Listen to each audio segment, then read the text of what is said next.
Start rolling. இவர்கள் ஆட்சிக்கு வந்ததும் செய்த முதல் வேலை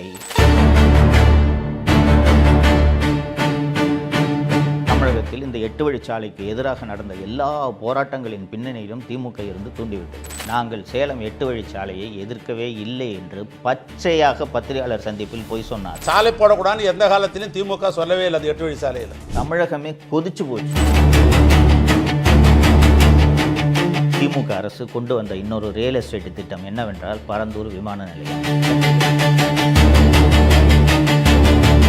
சுற்றுவட்டார பகுதிகளில் இருக்கக்கூடிய நிலங்கள் அத்தனையையும் வாங்கி போட்டாங்க. மு.க. ஸ்டாலின் குடும்பம் எத்தகைய பேராசை பிடித்த குடும்பம் என்பதை நீங்கள் நினைவில் வைத்துக்கொண்டு 2026 தேர்தலில் நீங்கள் வாக்களிக்க வேண்டும்.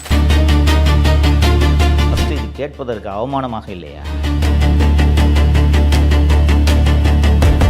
கூச்சமே இல்லாமல் தோளில் பச்சை துண்டு போட்டுக்கிட்டு நானும் ஒரு டெல்டாக்காரன்னு எத்தனை முறை முதல்வர் பேசியிருக்கிறார், கவனித்திருக்கிறீர்களா? அதில் நானும் மகிழ்ச்சி அடைகிறேன்னா நானும் ஒரு டெல்டாக்காரன், அந்த அடிப்படையில் நானும் மகிழ்ச்சி அடைகிறேன்.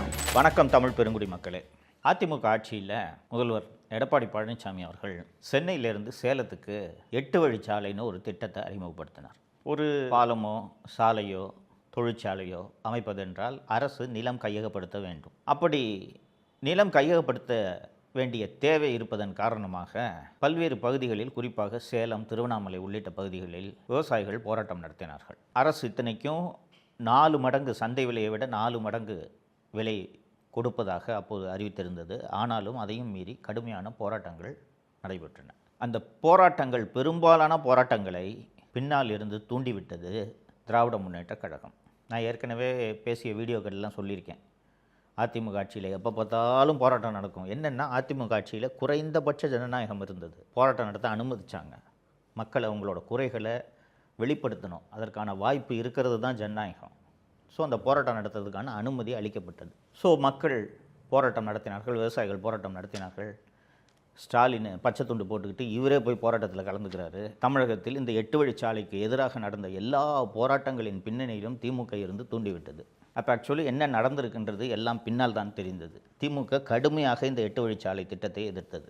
ஆனால் திமுக எதிர்பார்க்காத ஒரு விஷயம் என்னென்னா, அதிமுக அரசு மக்கள் மற்றும் விவசாயிகளின் எதிர்ப்பை பார்த்துவிட்டு இந்த திட்டத்தை கைவிடும் என்பதை திமுகவினர் எதிர்பார்க்கவில்லை. திருவண்ணாமலை மாவட்டத்தைச் சேர்ந்த இன்று அமைச்சராக இருக்கக்கூடிய திரு ஏவ வேலு அவர்கள் என்ன செய்திருக்கிறார் என்றால், எப்படி இந்த திட்டம் செயல்படுத்தப்படும் சொல்லி திருவண்ணாமலை செய்யாருன்னு அந்த பக்கம் பூரா நிலத்தை வாங்கி போட்டுட்டாங்க.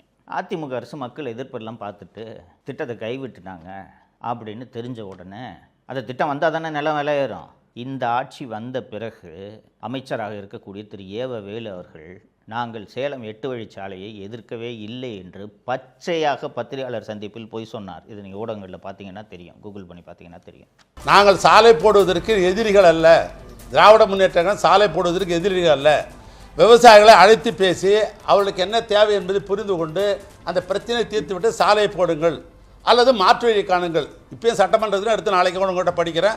இதுதான் திமுகவுடைய கொள்கையாக வச்சிருந்த மொழியை, வேற ஒன்றும் சாலை போடக்கூடாதுன்னு எந்த காலத்திலும் திமுக சொல்லவே இல்லை. அது 8 வழிச்சாலையில் இதுபோல் திருவண்ணாமலையில் செய்யாறு பகுதியில் சிப்காட், தமிழ்நாட்டின் அந்த தொழில் முன்னேற்ற பொதுத்துறை நிறுவனம் அங்கே ஒரு தொழிற்பூங்கா அமைப்பதற்கு சிப்காட்டில் நிலங்களை கையகப்படுத்துகிறது. மேல்மா, செய்யாறு உள்ளிட்ட அந்த பகுதிகளைச் சேர்ந்த விவசாயிகள், கிராமப்புற மக்கள் இந்த எங்களது விவசாய நிலங்களை எடுக்கக்கூடாது என்று கடுமையான எதிர்ப்பை தெரிவிக்கின்றனர், போராட்டம் நடத்துகின்றனர்.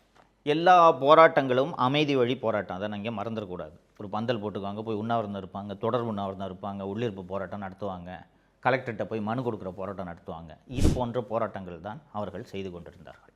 இப்படிப்பட்ட ஒரு சூழ்நிலையில் 4 நவம்பர் 2023 அன்று விவசாயிகள் இதே மாதிரி கலெக்டர்கிட்ட மனு கொடுக்கறதுக்கான ஒரு போராட்டத்தை நடத்துகிறாங்க.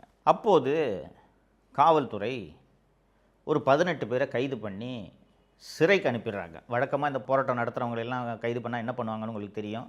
கல்யாண மண்டபத்தில் வச்சு ஒரு கேஸை போட்டு விட்ருவாங்க, சாயங்காலம் 6 மணிக்கு அனுப்பி விட்ருவாங்க. இதுதான் வழக்கமாக நடக்கக்கூடிய விஷயம். ஆனால் செய்யாறு மேல்மா பகுதியில் இந்த போராட்டம் நடத்தியதில் 20 பேரை ரிமாண்டுக்கு அனுப்பிச்சிட்டாங்க, சிறைக்கு. ரிமாண்டுக்கு அனுப்பியதோடு இல்லாமல் பாக்கியராஜ், பச்சையப்பன், தேவன், சோழன், அருள் ஆறுமுகம், திருமால் உள்ளிட்ட 7 பேரை குண்டர் சட்டத்தில் அடைத்தது திமுக அரசு. நம்ப முடியுதா உங்களால்? குண்டர் சட்டம் என்பது எதற்காக? ரவுடிகளை, கொலை செய்பவர்களை, நில அபகரிப்பில் ஈடுபடுபவர்களை, கள்ளச்சாராயம் காய்ச்சுபவர்களை, போதைப்பொருள் விற்பவர்களை தடுப்பதற்காக உருவாக்கப்பட்ட அந்த குண்டர் சட்டத்தில் விவசாயிகளை அடைத்தது இந்த திமுக அரசு. தமிழகமே கொதிச்சு போச்சு. என்னையா விவசாயிகள் போராட்டம் நடத்திட்டு இருக்காங்க, அந்த போராட்டம் நடத்துகிற விவசாயிகளை போய் குண்டர் சட்டத்தில் அடைக்கிறீங்களே, மனுஷங்களா நீங்கள்ட்டு கடுமையான கண்டனங்கள் திமுகவின் கூட்டணி கட்சிகளே கண்டனம் தெரிவிக்க ஆரம்பித்து விட்டன. திமுகவின் கூட்டணி கட்சியாக இருக்கக்கூடிய மார்க்சிஸ்ட் கம்யூனிஸ்ட் கட்சி, இந்திய கம்யூனிஸ்ட் கட்சி உள்ளிட்ட அத்தனை கட்சிகளும் என்னங்க விவசாயிகளை போய் குண்டர் சட்டத்தில் அடைக்கிறீங்களே அப்படின்னு கடுமையான கண்டனங்களை தெரிவித்ததும் அந்த குண்டர் சட்டத்தில் அடைக்கப்பட்டவர்களில் அருள் ஆறுமுகம் என்பவரை தவிர மீதமுள்ள 6 பேர் மீதான குண்டர் சட்டத்தை ரத்து செய்கிறோம் என்று தமிழக அரசிடமிருந்து அறிவிப்பு வெளிவந்து விட்டது. 6 பேரும் விடுதலை செய்யப்பட்டார்கள். அப்போது அரசு சார்பில் சொல்லப்பட்ட விளக்கம் என்ன தெரியுமா?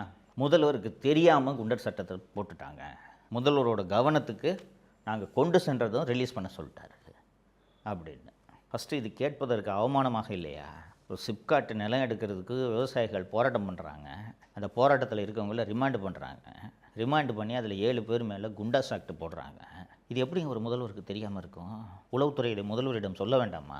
முதல்வருக்கு தெரியாமல் இது நடந்து விட்டது என்பதை சொல்வதற்கு உங்களுக்கு வெட்கமாக இருக்க வேண்டாமா? சரிங்க, உண்மையிலே தெரியல என்று ஒரு வாதத்துக்கு வச்சுக்குவோம். தெரியாமல் போட்டுட்டாங்க.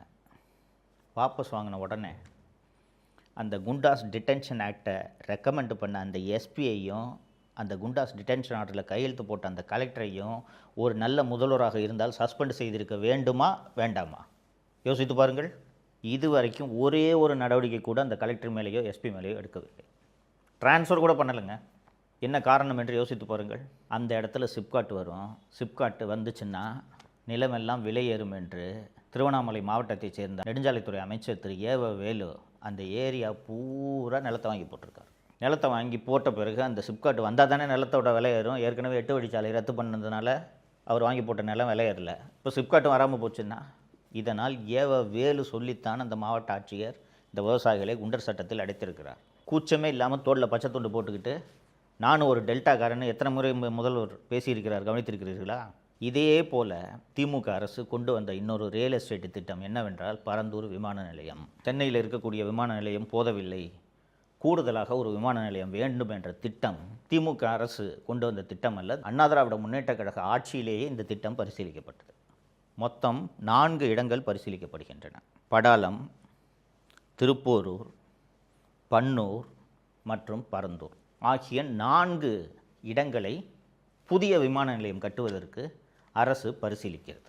பரந்தூர்லையும் விமான நிலையம் கட்டினா எவ்வளவு விவசாய நிலங்கள் பறிபோகின்றன, எவ்வளவு நீர்நிலைகள் பறிபோகின்றன என்பதையெல்லாம் ஆராய்வதற்கு அண்ணா திராவிட முன்னேற்றக் கழக ஆட்சியிலேயே வருவாய்த்துறை அதிகாரிகள் போய் அங்கே நில அளவையெல்லாம் செய்யும்போது அந்த ஊர் மக்கள் எல்லாம் சேர்ந்து எதிர்ப்பு தெரிவிக்கிறார்கள். எதிர்ப்பு தெரிவித்த உடனே பரந்தூரில் விமான நிலையம் கட்டலாம் என்ற எண்ணத்தை அதிமுக அரசு அப்படியே விட்டுவிட்டது. ஸோ அடுத்த திமுக ஆட்சிக்கு வருது, ரைட்டுங்களா? மொத்தம் 4 இடம் சொன்னேன். படாலம், திருப்போரூர், பன்னூர் மற்றும் பரந்தூர். இதில் பரந்தூரில் ஏர்போர்ட் கட்டலாம் அப்படின்ட்டு இவங்க முடிவெடுத்துறாங்க. யார்? திமுக அரசு. ஸோ 2021 இவர்கள் ஆட்சிக்கு வந்ததும் செய்த முதல் வேலை அந்த பரந்தூர் மற்றும் சுற்றுவட்டார பகுதிகளில் இருக்கக்கூடிய நிலங்கள் அத்தனையையும் வாங்கி போட்டார்கள். பரந்தூரில் விமான நிலையம் வரப்போகுதுன்றதுக்கு முன்னாடி பரந்தூர் பகுதியில் ஒரு ஏக்கரோட விலை எவ்வளோ தெரியுமா? 2 லட்சம். 2021 ஜனவரின்னு வச்சுக்கோங்களேன். நல்லா விளையிற 3 போகம் நெல் விளையிற பூமி அது. பலமுறை நாங்கள் போயிட்டு சவுக்கு மீடியா சார்பாக வீடியோ எடுத்து போட்டிருக்கோம். பரந்தூர் தான் விமான நிலையம்ட்டு திமுக அரசு முடிவெடுத்து விட்ட பிறகு 8 கோடி கொடுத்தால் கூட, ஒரு ஏக்கர் 8 கோடி கொடுத்தால் கூட இன்று விற்பதற்கு அங்கே நிலம் இல்லை. அந்த அளவுக்கு நிலம் விலையேறிவிட்டது. என்ன காரணம் என்றால் அங்கே விமான நிலையம் வந்தால் அருகாமையில் 5 நட்சத்திர ஓட்டல்களை கட்டி கொள்ளை காசு சம்பாதிக்கலாம் என்று திமுகவினர் அத்தனை பேரும், திமுகவினர் மட்டுமல்லாமல் ஐஏஎஸ் அதிகாரிகள், ஐபிஎஸ் அதிகாரிகள் அத்தனை பேரும் நிலத்தை அங்கே வாங்கி போட்டுவிட்டு தான் இந்த விமான நிலையம் வந்தே தீர வேண்டும் என்று துடிக்கிறார்கள். இதுதான் டெல்டாக்கார முதல்வர் செய்யக்கூடிய வேலையா? அது மட்டுமல்ல, அந்த பரந்தூர் மக்கள் 1000 நாட்களை கடந்து தொடர்ந்து போராடி கொண்டிருக்கிறார்கள். பரந்தூர், ஏகனாபுரம் அந்த பகுதியில் உள்ள கிராமம். அந்த ஊர் எப்படிப்பட்ட ஊர்ன்றது சொல்லிடுறேன். காஞ்சிபுரம் மாவட்டத்தில் இருக்க ஊர். மோட்டார் பாசனம் கிடையாது, நதிநீர் பாசனம் கிடையாது, 3 போகம் நெல் விளையக்கூடிய பூமி. எப்படி பாசனம் என்று கேட்டீர்கள் என்றால், பெரிய பெரிய பல்லவ ஆட்சி காலத்தில் உருவாக்கப்பட்ட பெரிய பெரிய ஏரிகள் அங்கே இருக்கின்றன. பெரிய ஏரி, கம்பன் கால்வாய் என்று ஒரு கால்வாய் அங்கே ஓடுகிறது. பெரிய ஏரி இருக்கிறது.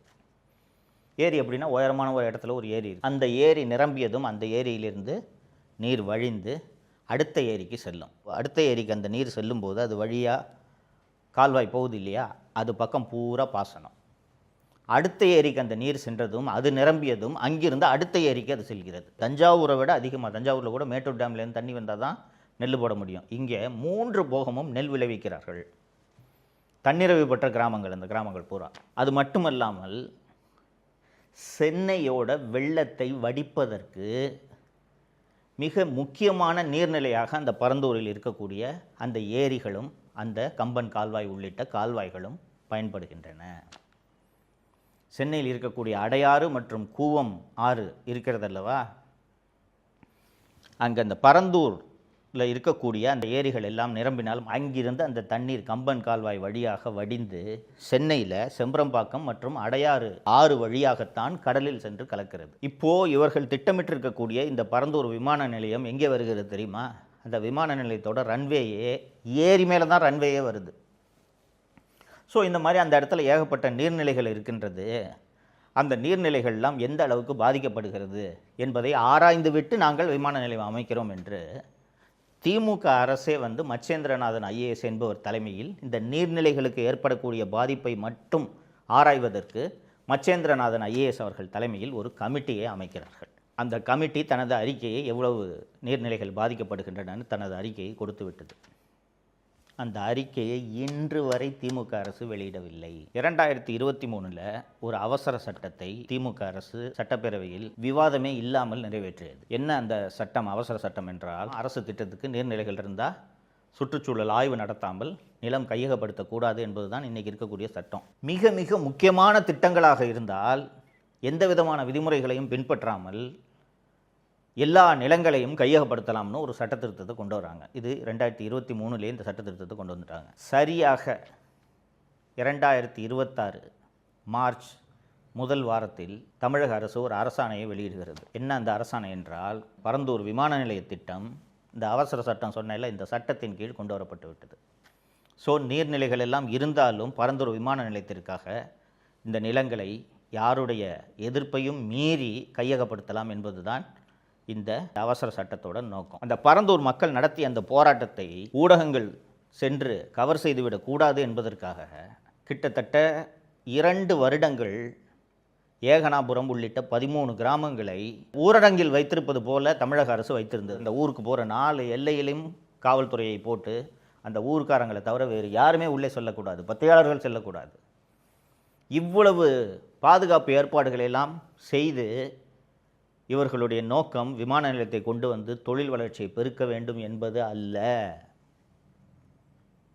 அந்த பக்கத்தில் தமிழக முதல்வர் அவர்களுக்கு சொந்தமான அந்த பண்ணை வீடு எங்கே இருக்கிறது தெரியுமா? உளுந்தை என்ற கிராமத்தில் இருக்கிறது. அன்னியார் திருமதி துர்கா ஸ்டாலின் நடத்தி கொண்டிருந்த ஸ்ப்ரிங்ஸ் மினரல் வாட்டரோட இடமும் அங்கே தான் இருக்கிறது. அந்த பரந்தூர் ஏர்போர்ட் வந்துச்சுன்னா உளுந்தையில் இவர்களுடைய நிலம் மட்டுமல்லாமல் இவர்கள் பினாமி பெயர்களில் வாங்கி போட்டுள்ள நிலங்கள் அத்தனையின் விலையும் பல மடங்கு உயரும். இந்த குடும்பத்தோட பேராசை எப்படிப்பட்ட பேராசை என்பது உங்களுக்கு புரிகிறதா? ஏற்கனவே நான் 2 லட்சம் கோடிக்கு மேலே சம்பாரிச்சிருக்காங்கன்னு சொல்லியிருக்கேன். அது போதாதா? ஆயிரக்கணக்கான ஆண்டுகளாக விவசாயத்தில் ஈடுபட்டு கொண்டிருக்கக்கூடிய அந்த மக்களின் வயிற்றில் அடித்து நீங்கள் விமான நிலையம் கட்ட வேண்டுமா? நீங்களும் நானும் வேறு வேலை செய்து பிழைத்து கொள்ளலாம். தான் வச்சிருக்கிற 2 ஏக்கர் நிலத்தில் 3 போகம் நெல் மட்டும் விளைவிச்சு அதன் மூலமாக தனது வாழ்வை நடத்தி கொண்டிருக்கக்கூடிய விவசாயிகிட்டு கையில் பணத்தை கொடுத்து அப்பார்ட்மெண்ட்டில் போய் 8வது மாடியில் குடியிருன்னு அவன் எப்படிங்க குடியிருப்பான்? தொழில் என்னங்க பண்ணுவான்? விவசாயத்தை தவிர அவனுக்கு வேறு எந்த தொழிலும் தெரியாது.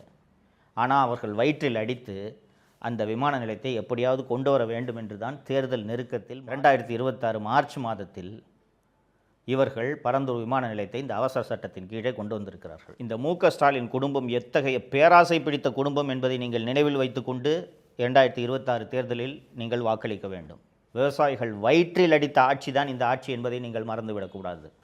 இதையெல்லாம் மனதில் வைத்துக்கொண்டு நீங்கள் வாக்களிக்க வேண்டும். தப்பித்தவறி திராவிட முன்னேற்ற கழக ஆட்சி மீண்டும் வந்தால் காஞ்சிபுரம் உள்ளிட்ட பகுதிகளில் இருக்கக்கூடிய விவசாயம் மொத்தமாக அழிக்கப்பட்டு விடும் என்பதை நீங்கள் மறந்து விடாதீர்கள். அது மட்டுமல்ல, அந்த ஏரிகளின் மீது கட்டிடங்கள் கட்டப்பட்டால் சென்னை வெள்ளக்காடாகும் அபாயமும் இருக்கிறது என்பதை நீங்கள் மறந்துவிடக்கூடாது. இதை மனசில் வச்சுக்கிட்டு நீங்கள் வாக்களிக்கணுன்றது தான் அவங்ககிட்ட வைக்கக்கூடிய வேண்டுகோள், கோரிக்கை. நன்றி. தமிழகத்தை காப்போம்.